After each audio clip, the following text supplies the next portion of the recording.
Success campus, आपकी सफलता हमारा संकल्प। Welcome to success campus commerce classes. मैं नीरज कुमार। आज आपको हम पढ़ाने वाले हैं हायर परचेज। ये ग्रेजुएशन में बहुत ही इंपॉर्टेंट चैप्टर है। ये आपको बार बार एग्जाम में इस चैप्टर से क्वेश्चन पूछता है। देखिए होता क्या है हायर परचेज का मतलब, हायर परचेज सिस्टम का मतलब होता है किराया क्रय पद्धति। किराया क्रय पद्धति का मतलब क्या होता है कि वैसा सामान, वैसा लग्जरी आइटम जिसे हम एक बार में पैसा देकर नहीं खरीद सकते हैं, उसके लिए परचेजर और सेलर के बीच में एक एग्रीमेंट होता है कि आप मुझे इंस्टॉलमेंट में पैसा देते रहिए। उसको हम हायर परचेज सिस्टम कहेंगे। यानी मुझे एक कार खरीदना है जो 10 लाख की है और हमारे पास 10 लाख नहीं है, तो परचेजर और सेलर के बीच में एक एग्रीमेंट हुआ कि कुछ पैसा आप अभी डाउन पेमेंट में दे दीजिए, फिर आप थोड़ा थोड़ा करके मुझे चुकाते रहिएगा। इसका मतलब क्या हुआ कि हम इंस्टॉलमेंट में खरीद रहे हैं, और इंस्टॉलमेंट में खरीदने को ही हम कहेंगे हायर परचेज सिस्टम, यानी उधार में खरीदें। अच्छा, जब हम इंस्टॉलमेंट पेमेंट सिस्टम यानी जब हम उधार में खरीद रहे हैं, तो हमको मांगने का, जब हम पैसा मांगेंगे तो या हो सकता है मुझसे मंथली मांगे, या उससे हो सकता है कि हम 3 मंथ पे मांगे, 6 मंथ पे मांगे, 1 ईयर में मांगे। ये परचेजर और सेलर के बीच में डिसाइड होता है कि कैसे होगा। अगर कोई परचेजर जब तक फाइनल पेमेंट, यानी एक हम 10 लाख का कार जो खरीदें उसका फाइनल पेमेंट नहीं देंगे, तब तक उसका मालिक नहीं बन पाएंगे। यानी कभी भी आप कोई भी इंस्टॉलमेंट में, उधार में कोई सामान खरीदते हैं और जब तक आप उसका फाइनल पैसा नहीं दीजिएगा, तब तक आप उसका मालिक नहीं कहलाइएगा। अब आते हैं थोड़ा सा कि हायर परचेज सिस्टम का कुछ कैरेक्टरिस्टिक, यानी किराया क्रय पद्धति की विशेषता, क्या क्या विशेषता हो सकता है। तो देखिए पहला पॉइंट है माल का उधार विक्रय होना, यानी उधार में सामान को हम बेच सकते हैं। दूसरा आपसी ठहराव से होना।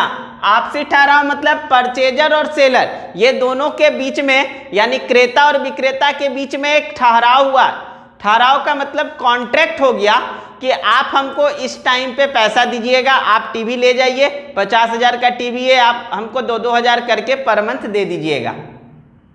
तीसरा पॉइंट, अंतिम किस्त के भुगतान तक माल पर विक्रेता का स्वामित्व होना। ये थोड़ा सा देखिए क्या बोलता है, जब तक आप जो सामान हमसे परचेज किए हैं उसका फाइनल पेमेंट अगर आप हमको नहीं दीजिएगा, तब तक मालिक हम ही होंगे। ऐसा नहीं कि आप 5 लाख का कार हमसे खरीद के ले गए, डाउन पेमेंट 1 लाख किए, 4 लाख में आप बोले थोड़ा थोड़ा तोड़ कर देंगे और 2 दिन के बाद वो कार किसी और को बेच दिए। ऐसा कभी नहीं होगा, क्योंकि उसका मालिक हम हैं। कब तक? जब तक आप पूरा फाइनल पेमेंट का हमको नहीं दीजिएगा, पूरा फाइनल पेमेंट, तब तक मालिक हम ही होंगे। यानी कौन होगा? सेलर, जो बेच रहा है वो आपका उस ऑनर होगा। नेक्स्ट कहता है माल के स्वामी द्वारा ठहराव की समाप्ति। इसका मतलब क्या हुआ? माल के स्वामी यानी हम जो आपको सामान बेचे थे उसका ऑनर तो हम हैं, लेकिन अगर आप टाइम टू टाइम हमको पेमेंट नहीं दे रहे हैं, हो सकता है कि 1-2 इंस्टॉलमेंट आप फेल कर दिए होंगे, तो हम उस चीज को, एग्रीमेंट को कैंसिल कर सकते हैं। यानी माल के स्वामी द्वारा ठहराव की समाप्ति, हम उस एग्रीमेंट को कैंसिल कर देंगे कि ये काम अब आपसे नहीं हो पाएगा। अब आते हैं इसका लाभ और हानि। देखिए हायर परचेज सिस्टम में परचेजर को क्या प्रॉफिट होता है और परचेजर को क्या लॉस होता है। जब हम उधार में सामान खरीद रहे हैं तो परचेजर जो क्रेता है, खरीदने वाला है, उसको क्या प्रॉफिट होता है और क्या लॉस होता है। क्या प्रॉफिट होता है? पहला पॉइंट कहता है मूल्यवान वस्तुओं का प्रयोग संभव। यानी अगर कोई 10 लाख का कार है और हमारे पास कैपेसिटी नहीं है उसको खरीदने का, तो क्या हम उस कार का कभी यूज कर पाएंगे?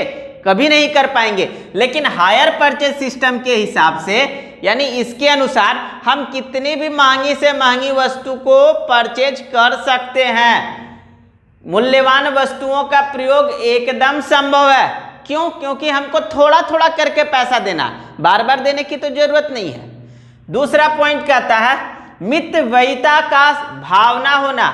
मितव्ययिता का भावना का मतलब क्या हुआ कि हम कितना भी खर्चीला व्यक्ति थे, अगर हमने एक कार खरीदा है और हमको इंस्टॉलमेंट 5,000 मंथली उसको देना है, हम कितने भी खर्चीला हैं, 5,000 रुपया वो इंस्टॉलमेंट का पैसा हम बचा के साइड में रखेंगे ताकि हम उसका पेमेंट दे सकें। क्यों? क्योंकि अगर हम पेमेंट नहीं देंगे तो वो सामान हमसे वापस छीन लेगा, जो आपको लास्ट पॉइंट में बोलेगा कि मितव्ययिता का भावना। आप कितना भी खर्चीला हो, बचाने का आपको आदत बन जाएगा, नहीं तो आपसे वो सामान छीन लेगा।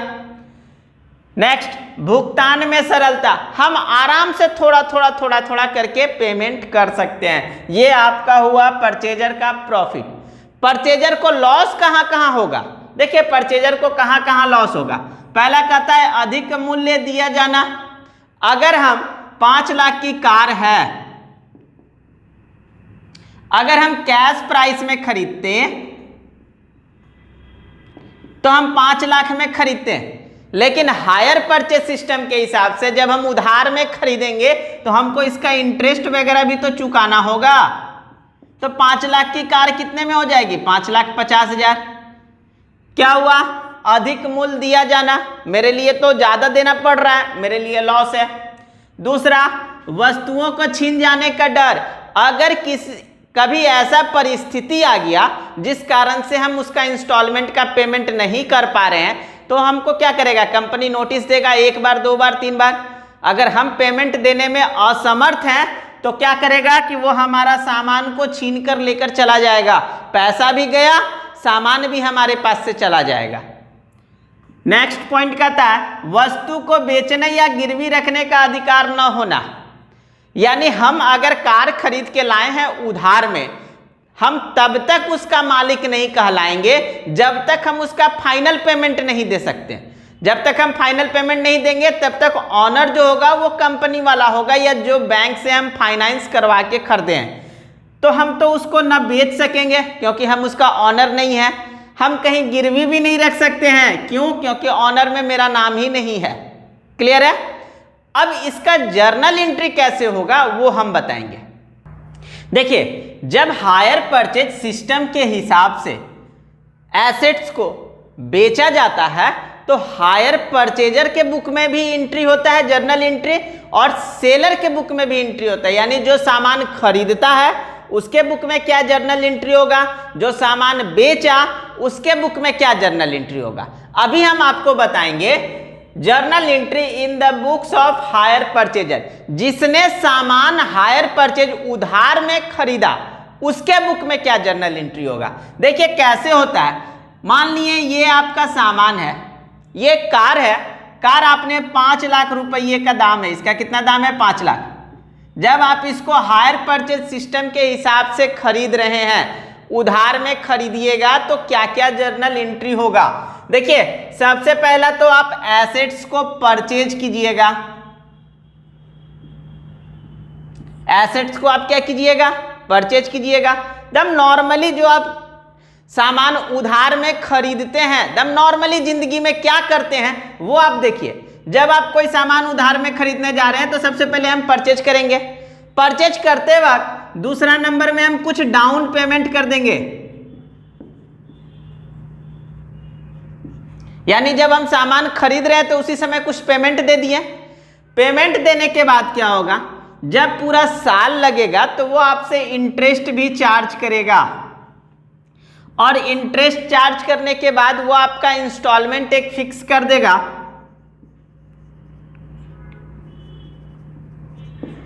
जब आपका इंस्टॉलमेंट फिक्स हो गया कि हर महीने या हर साल आपको इतना देना है, वही चीज यहां पर जर्नल एंट्री में कैसे हो रहा है। जब आप एसेट्स को परचेज कीजिएगा तो आप क्या एंट्री कीजिएगा? When assets purchase from hire vendor.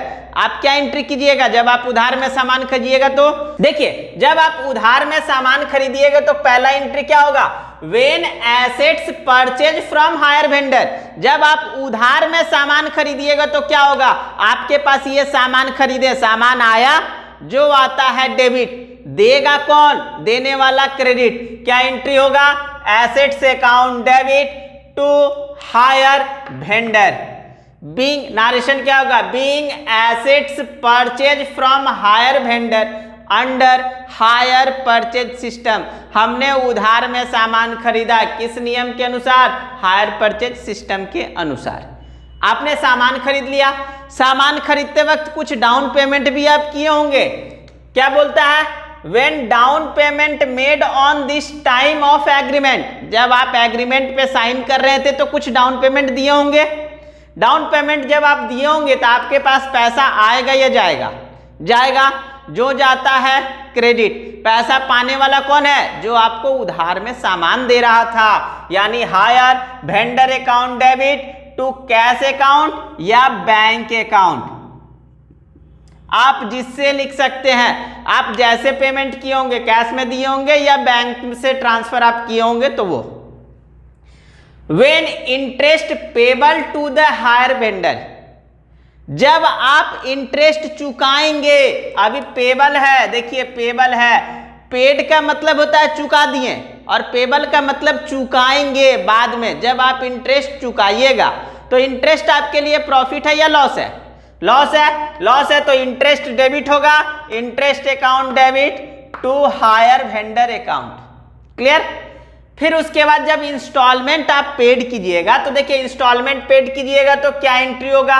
Higher vendor account debit to cash या बैंक। आप इंस्टॉलमेंट का पैसा दीजिएगा, पैसा आपके पास से जाएगा, चाहे वो कैश में दीजिए या बैंक से, जैसे दीजिएगा क्रेडिट होगा, हायर वेंडर अकाउंट डेबिट होगा। उसके बाद जब पूरा 1 साल हो जाएगा तो डेप्रिसिएशन भी चार्ज आपका होगा। आपने जो एसेट्स खरीदा उसका तो डेप्रिसिएशन होगा। क्या जर्नल एंट्री होगा? When depreciation charge on assets. क्या जर्नल एंट्री होगा? Depreciation account debit to assets account. Depreciation हमारे लिए लॉस है क्योंकि जो हम 5 लाख का एसेट्स खरीदे थे वो तो 1 साल के बाद कम हो जाएगा रेट। मेरे लिए लॉस है। किस पे घट रहा है? तो एसेट्स कम हो रहा है, इसीलिए हम इसको क्रेडिट किए। Next point, when interest and depreciation transfer to PL account. जो आपका लॉस हुआ, लॉस कहाँ कहाँ हुआ? लॉस आपका एक यहाँ देखिए इंटरेस्ट आपने दिया वो लॉस हुआ, दूसरा आपने डेप्रिसिएशन यहाँ पर चार्ज हुआ वो लॉस हुआ। उस दोनों लॉस को हम कहाँ ट्रांसफर करेंगे? प्रॉफिट एंड लॉस में। तो देखिए ये दोनों डेबिट है, आज उसको ट्रांसफर करने के लिए हम क्रेडिट करेंगे। किसके अकाउंट में कर रहे हैं? PL, profit and loss account debit to interest account to depreciation account. यहां तक तो क्लियर है। लेकिन आगे आते हैं, देखिए क्या होता है। हमने जो कार खरीदा वो क्वेश्चन में बोल दिया कि आप 5 साल के लिए, कितने साल के लिए? 5 साल के लिए, यानी आपको 5 साल तक चुकाना होता है ना। आप बाइक खरीदे तो 2 साल का वहां फाइनेंस करवाए, 5 साल का करवाए, उसी तरह से हमने माना कि 5 साल किया। ये तो मेरा पहला साल का जर्नल एंट्री हो गया।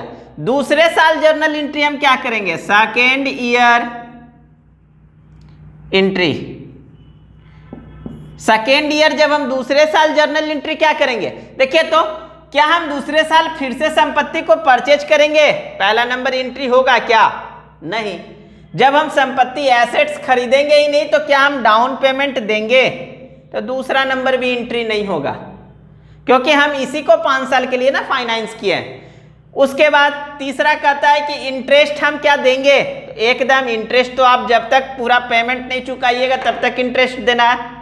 चौथा में कहता है इंस्टॉलमेंट, आपको चौथा नंबर भी एंट्री हर साल करना होगा, इंस्टॉलमेंट देते रहना है।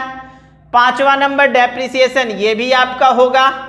और 6ठा नंबर प्रॉफिट एंड लॉस में इंटरेस्ट और डेप्रिसिएशन को ट्रांसफर करना होगा। यानी जब आप एसेट्स को परचेज कर रहे हैं तो आपके पास 6 जर्नल एंट्री दिख रहा है, लेकिन आप उसी को सेकेंड ईयर या थर्ड ईयर जब करेंगे तो वहां पर आपको यहां देखना होगा कि हम एसेट्स जो परचेज किए थे उसका एंट्री नहीं होगा, जो हम डाउन पेमेंट किए थे उसका एंट्री नहीं होगा, बाकी हमारे पास ये एंट्री। जैसे ये सेकेंड हुआ तो थर्ड ईयर भी तो मेरा उसी तरह से होगा। थर्ड ईयर में भी तीसरा नंबर एंट्री होगा, चौथा नंबर एंट्री होगा, 5वां नंबर होगा और 6ठा नंबर होगा।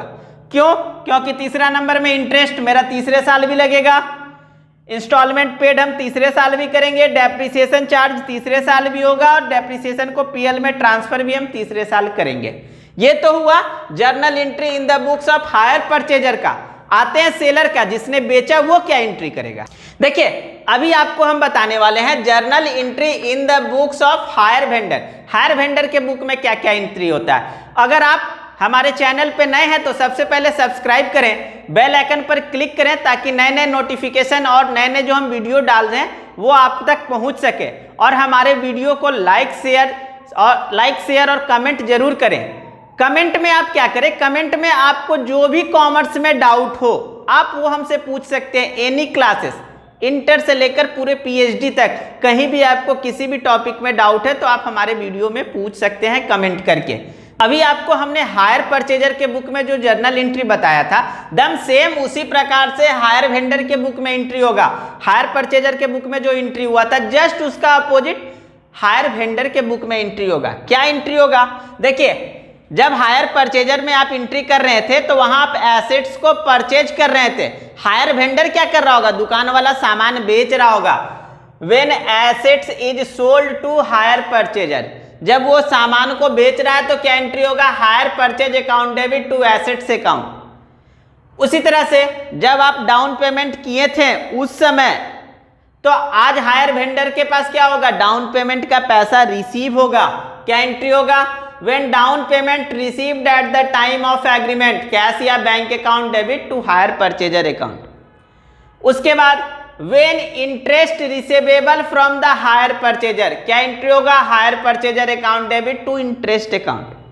उसी तरह से जब आप वहां पर हायर परचेजर में आपने इंस्टॉलमेंट का पैसा दिया था तो जो सामान आपको बेचा था वेंडर वो क्या किया होगा, उसको पैसा मिला होगा ना। When installment is received from the higher purchaser, जब इंस्टॉलमेंट का पैसा मिलता है तो क्या एंट्री होगा, कैश या bank account debit to hire purchaser account.